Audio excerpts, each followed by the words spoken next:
Anyways, so inelastic demand क्या होती है? Inelastic demand is when the responsiveness of quantity demanded to a change in price is relatively or proportionally less. It means that obviously for things like salt, food, maybe cheap food, or maybe you can say newspaper, right, or sugar, potatoes, tomatoes, ये सारी चीज़ें जो हैं, vegetables हो गए, necessities जो होती हैं, उनकी अगर प्राइस कम होती है, so obviously you won't and up buying them in a large quantity.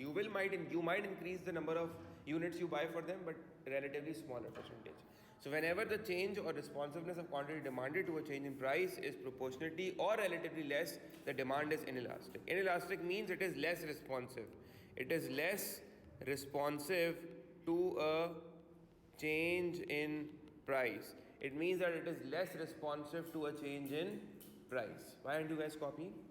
It is less responsive to a change in price. What are the goods that have inelastic demand? एक तो necessities होती हैं, उनकी demand inelastic होती है. Necessities even like obviously vegetables वगैरह हो गए, these are necessary goods, right? Potatoes हो गए आपके, tomatoes, ये सारे आपके जो food के अंदर जो categories आती है ना, I'm not talking about luxury foods. I'm talking about basic food items. Rice हो गया, salt हो गया, these are necessary goods. Not luxury food like you're eating in a restaurant, not that. We're talking about basic necessities of food, right? The demand for them is inelastic. इसके अलावा there are other category of goods that have an inelastic demand. For example, addictive goods like cigarettes, alcohol, they have an inelastic demand. Why do they have an inelastic demand? They have an inelastic demand because obviously it's not only about decreasing the price. You tell me something. For example, how many of you are smokers in this class? Whether you smoke vape or whether you smoke cigarettes. एक है cigarettes पीते हैं आप, या for example आप अगर alcohol की highly alcohol consume करते हैं या अल्कोहल या ड्रग्स वगैरह करते हैं. So for example, अगर let's suppose you are an alcohol addict and yeah, so let's suppose you are an alcohol addict. You can't live without alcohol. So you can't live without alcohol. We know that. So मिलती है, वैसे मिलती है. We all know कहाँ से मिलती है. वो आ रहा बोल ले चुप हो जा भाई, कंप्लीट करने दो सर को. अच्छा बस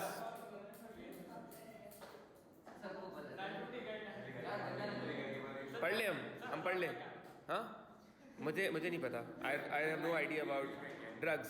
इधर देखें, अगर प्राइस अगर so for an alcohol addict, if the price of alcohol rises, if the price of alcohol rises by let's say 10%, do you really think that he'll reduce his consumption? No, he'll be like, bhai, I don't care, I need the alcohol. So for him the responsiveness would be very low, right? So there are certain goods that have an inelastic demand. For them, the responsiveness is very low. So even if the price of alcohol rises by 10%, maybe he'll reduce his quantity demanded by only maybe 1% or let's say 2%, right? Because for him, the alcohol is an addiction. So the response in quantity demanded will be relatively or proportionately less than the rise in price. ठीक है? Clear हो गई बात? अब इसका diagram कैसे बनेगा? इसका डायग्राम ऐसे बनता है, you'll draw a steep demand curve. ठीक है, you'll draw a steep demand curve. कैसे बनाएंगे? आप क्वांटिटी डिमांडेड मेजर करेंगे on the X axis, on the Y axis you will measure price. But remember that this demand that you are drawing, ये जो demand बन रही है ना, इधर देखिए, ये यूं नहीं बनेगी. ये डिमांड कर्व ऐसे बनेगा राफ, लाइक दिस, स्टीप. इसको बोलते हैं स्टीप. ये जितना अंदर होता जाएगा उतना स्टीप होता जाएगा. ठीक है ना?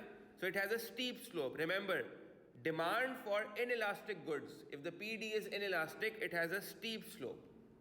If the PD is inelastic, it has a steep slope. Steep slope का क्या मतलब होता है? Steep slope का मतलब होता है कि quantity demanded में जो change आएगा वो, अब खुद देखो, अगर तुम इस ग्राफ को देखो, which distance is greater?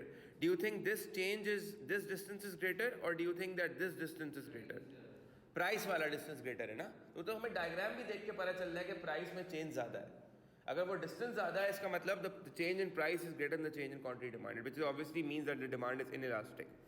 So it means that quantity demanded was less responsive to a change in price. समझ आ रहा है? ये टॉपिक क्लियर है ना? अगर मैं इसकी एग्जांपल दूं, so for example let's say हमारे we all consume salt, and let's say that the price of salt falls by 10%. The price of salt falls by 10%. but we see that the quantity demanded of salt only rises by 5%. We know the formula for PED, it is percentage change in quantity demanded divided by percentage change in price. Percentage change है ये, ठीक है ना, कितने percent से price change हो रही है. सो 10% से कम हो रही है अगर प्राइस, तो क्वांटिटी डिमांडेड 5% से राइज हो रही है. Now so the PD for that will be, अगर मैं इसकी पीडी निकालूं तो पीडी आ जाएगी 0.5 माइनस 0.5. माइनस साइन शो कर रहा है नेगेटिव रिलेशन किसके दरमियान, between price and quantity demanded. Inverse relation है ना. क्यों इन्वर्स है हराफ, क्योंकि जब प्राइस कम हो रही थी तो क्वांटिटी बढ़ रही थी, ठीक है ना. अगर प्राइस कम होगी तो क्वांटिटी बढ़ेगी, अगर प्राइस बढ़ेगी तो क्वांटिटी गिरेगी. So PD, the value of PD remember will always be in negative because it will denote an inverse relation between price and quantity demanded.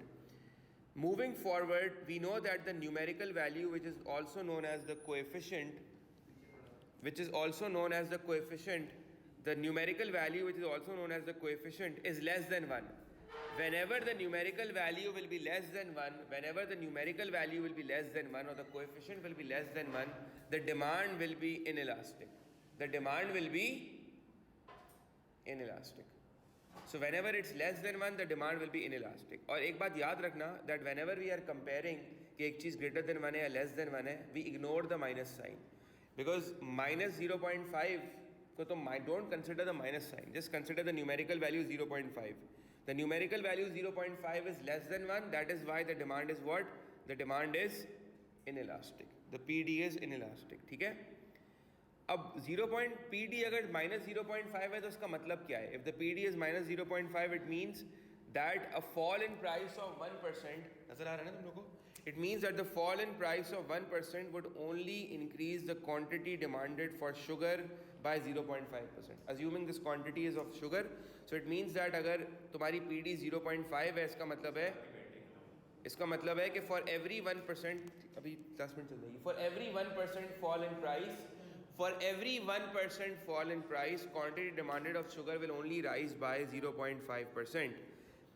This represents, जो मैंने आगे बात लिखी है, रायान में क्या लिखी है, this represents a relatively or proportionately smaller response than change in price. कि प्राइस में जो चेंज आ रहा है, देखो प्राइस में चेंज कितना है, 1% से प्राइस फॉल हो रही है, मगर क्वांटिटी डिमांडेड जो है वो हमारी राइज हो रही है by only and only 0.5%. So the change in quantity demanded is relatively or proportionately smaller than the change in price. समझ आ गया? तो इनइलास्टिक डिमांड कैसे बनेगा? इनइलास्टिक डिमांड की जो स्लोप होगी वो आप कैसे बनाएंगे? वो स्टीप बनाएंगे, ऐसे नहीं बनाएंगे. ये बात याद रखना. फॉर एग्जाम्पल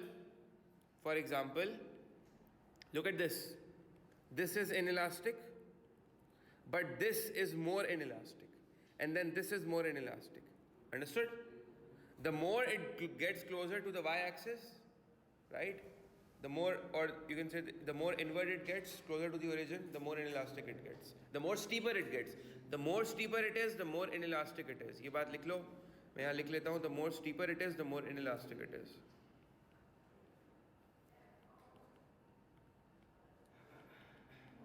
तुम्हें समझ आ रहा है फरहान? लग नहीं रहा. तुमने ओ लेवल वाली वीडियोस देख ली थी इसकी? पीडी वाली भी देख ली थी? Price elasticity of demand.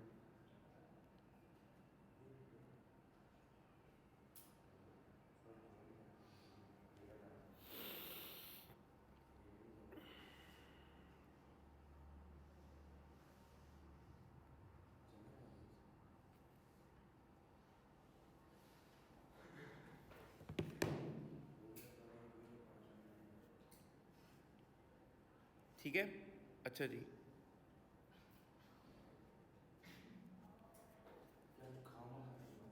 एक बात समझे मेरी, जब हम इलास्टिक डिमांड की बात करते हैं ना, जब हम इलास्टिक डिमांड की बात करते हैं तो इलास्टिक डिमांड में भी हमारे पास वेरिएशंस हैं. रायान, इलास्टिक डिमांड में भी हमारे पास वेरिएशंस है. फॉर एग्जांपल, इलास्टिक अगर डिमांड है, इलास्टिक डिमांड का राफ क्या मतलब है? हाँ, फ्लैट एंड आउटवर्ड, इसको बोलते हैं शैलो स्लोप. इसका मतलब है कि परसेंटेज चेंज क्वांटिटी डिमांडेड में ज़्यादा आएगा. फॉर एग्जांपल, अगर नाइकी जैसा ब्रांड तुम्हें अगर 5% भी डिस्काउंट दे देगा ना, तो लोग ज़्यादा नाइकी ख़रीदना शुरू हो जाएंगे. सही बात है ना, बिकॉज वो लग्जरी है. तो इलास्टिक में भी हमारे पास 3 रिस्पॉन्सेज हैं. इलास्टिक में हमारे पास एक रिस्पॉन्स है कि वो रिलेटिवली इलास्टिक होता है, मतलब इलास्टिक होता है बट रिलेटिवली यानी स्मॉल अमाउंट से इलास्टिक होता है. एक होता है हाईली इलास्टिक यानी काफ़ी हाई अमाउंट से होता है, और एक होता है परफेक्टली इलास्टिक. सो ये बस सिर्फ रिस्पॉन्सेज, ये डिग्री ऑफ इलास्टिसिटी बता रहा है. You can call it a degree of elasticity. For instance you have relatively elastic, for instance you have snap. हाँ, स्नैप स्टोरी स्नैप बना रहे हो ना.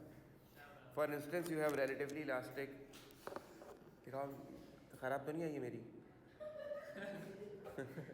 फनी हो गई है थोड़ी. For example you have relatively elastic, for example you have highly elastic, for example you have perfectly elastic. Teachers को तंग करने में तुम लोग कितना मजा आता है. वैसे ऑनेस्टली मैंने भी अपने टीचर्स को बहुत मैंने अपने टीचर्स को मैं तुम्हें नहीं बोल रहा, मैं जनरल बोल रहा हूँ. मैं तुम्हारी तरफ नहीं देख रहा. मेरे टीचर्स को तंग करने में बहुत मज़ा आता है क्योंकि मैंने भी बहुत तंग किया है. सो हम भी क्या इतना नहीं होता अनलेस दोपहर वाली क्लासेस में ज़्यादा होता हूँ because I am very tired सुबह से. इसी तरह इन इलास्टिक में भी डिग्रीज हैं. फरहान बोर्ड पे. इसी तरह इन इलास्टिक में भी डिग्रीज हैं. You have relatively in elastic, you have highly in elastic, you have perfectly in elastic, right. So basically when you talking about in elastic, so relatively inelastic would mean that it is inelastic but it's less inelastic maybe, or a small inelastic, right. Highly inelastic means it's highly inelastic. For example, certain drugs might be extremely addictive than other drugs. So although the other drugs would be inelastic, but they would be relatively inelastic as compared to those drugs that might be highly inelastic, highly addictive. Understood? Drugs matlab not medicines right now. I'm talking about cocaine, weed type of drugs. हाँ?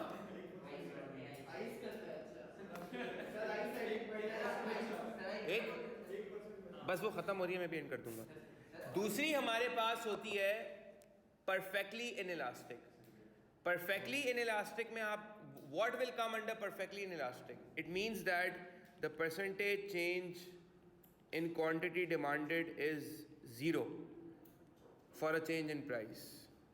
अगर price change हो रही है, for example, if COVID vaccines were getting expensive in Pakistan, would you still आप ये तो नहीं बोलेंगे ना कि मैं 2 shots की जगह 1 shot लगाऊंगा क्योंकि महंगा हो गया. नहीं, you'll arrange the money somehow because the demand is perfectly inelastic. It will save your life. So for those medicines, for example, life-saving medicines is the best example for goods that are perfectly inelastic.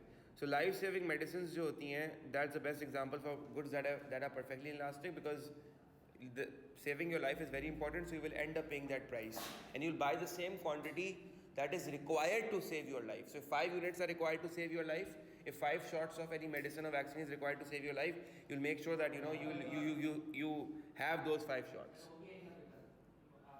हाँ, I know message आना शुरू हो गए हैं. आसान paper आया है, अल्लाह का शुक्र. हाँ, मतलब कवर्ड था. मेरी क्लास का तो अल्लाह का शुक्र अच्छा जा रहा है, मैसेजेस तो अच्छे आ रहे हैं. सो ठीक है जी, आज यहाँ तक रखते हैं.